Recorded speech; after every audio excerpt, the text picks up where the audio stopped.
നമസ്കാരം. അപ്പോൾ എന്നെ ഇത്രയും ദിവസം ഇവിടെ സപ്പോർട്ട് ചെയ്ത് നിർത്തിയ എല്ലാവരോടും നന്ദി. മലയാളികളുടെ ഇഷ്ട പരമ്പരയാണ് ഉപ്പുമുളകും. ഇപ്പോഴിതാ 3-ാം സീസണും വൻ വിജയമായി സംപ്രേഷണം ചെയ്യുന്നു. 3-ാം സീസണിൽ ചില പുതിയ കഥാപാത്രങ്ങൾ കൂടി പരമ്പരയിലേക്ക് വന്നിട്ടുണ്ട്. സോഷ്യൽ മീഡിയ താരങ്ങളായ നന്ദൂട്ടിയും ഗൗരി ഉണ്ണിമായയും എല്ലാമാണ് പുതുതായി ഉപ്പുമുളകിന്റെ ഭാഗമായ താരങ്ങൾ. പുതിയ എത്ര താരങ്ങൾ വന്നാലും പഴയ ചില താരങ്ങൾ പരമ്പരയിൽ നിന്നും വിട്ടു നിൽക്കുന്നത് ഉപ്പുമുളകും പ്രേക്ഷകർക്ക് വലിയ വിഷമം ഉണ്ടാക്കിയിരുന്നു. അതിൽ എടുത്തു പറയേണ്ടത് ഉപ്പുമുളകിൽ നിന്നും ഋഷി പിന്മാറിയതാണ്. മുടിയന്റെ പിന്മാറ്റം മുടിയൻ ആരാധകരെ വലിയ രീതിയിൽ വിഷമിപ്പിച്ചിട്ടുണ്ട്. അതുകൊണ്ട് തന്നെ മുടിയൻ തിരിച്ചു വരണമെന്നുള്ള നിരവധി കമന്റുകളാണ് ഓരോ ഉപ്പുമുളകും എപ്പിസോഡിന് താഴെയും വരുന്നത്. ഇപ്പോഴിതാ ഏറെ ചർച്ചകൾക്ക് ശേഷം ഉപ്പുമുളകിലേക്ക് മുടിയൻ തിരിച്ചെത്തി എന്നുള്ള സന്തോഷ വാർത്തയാണ് ഉപ്പുമുളകും താരങ്ങൾ തങ്ങളുടെ സോഷ്യൽ മീഡിയ പേജ് വഴി ആരാധകരെ അറിയിച്ചത്.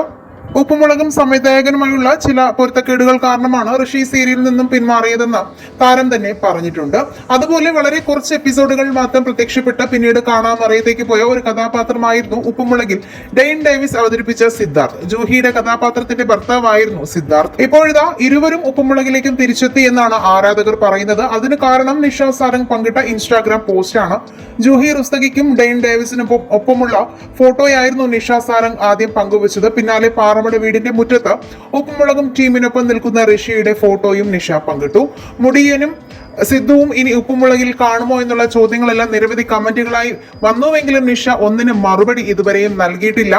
ഇതെപ്പോഴാണ് സംഭവിച്ചത്, സിദ്ധു തിരിച്ചെത്തിയോ, എന്തൊക്കെയോ സർപ്രൈസ് വരുന്നുണ്ടല്ലോ, ഈ ഓണം പൊടിപൊടിക്കും എന്നൊക്കെയുള്ള പോസ്റ്റിന് നിരവധി കമന്റുകളാണ് വരുന്നത്. എന്തായാലും മുടിയൻ വന്നതിന്റെ ആഘോഷത്തിലാണ് ആരാധകരും. ഉപ്പുമുളകിലെ നിങ്ങളുടെ ഇഷ്ടതാരം ആരാണെന്ന് കമന്റ് ചെയ്യുക. വീഡിയോ ലൈക്ക് ഷെയർ ചെയ്യാനും ചാനൽ സബ്സ്ക്രൈബ് ചെയ്യാനും മറക്കല്ലേ ഫ്രണ്ട്സ്.